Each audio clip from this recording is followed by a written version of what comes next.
فرمایا یہ ہے ارض جنت، یہ طیبہ کی زمین ہے، جنت بھی یہی، مالک جنت بھی یہی ہے۔ آؤ پاکستان کی تعمیر کریں، آؤ اس کی گلیوں سے کوڑا اٹھائیں، اس سے پیار کریں، اس سے محبت کریں، یہاں درخت لگائیں، یہاں صاف پانی پینے کے لیے بندوبست کریں۔ اور میرے بھائی، میرا بچہ اگر تعلیم نہیں حاصل کرتا تو ساری انویسٹمنٹ اپنے بچے پر کرنے کی کیا ضرورت ہے؟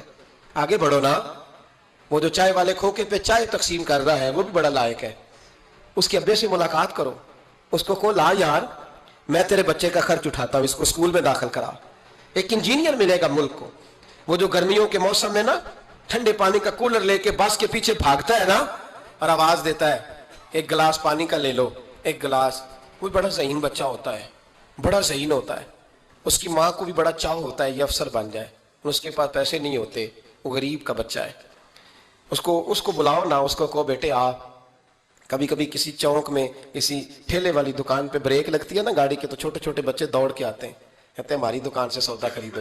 ان میں بڑا ٹیلنٹ ہوتا ہے، بڑے ذہین ہوتے ہیں، لیکن نہ یہ امیر کے بچے ہوتے ہیں، نہ پیر کے ہوتے ہیں، نہ وزیر کے ہوتے ہیں، ان پر کوئی انویسٹمنٹ نہیں کرتا۔ آؤ آج ارادہ کریں کہ ہم، ضروری تو نہیں کہ میرا بچہ ہی پڑھے، اگر میرا نہیں پڑھتا تو میں کسی کے بچے کو کتابیں خرید کے دے دوں، میں کسی کے بچے پر تھوڑی محنت کروں۔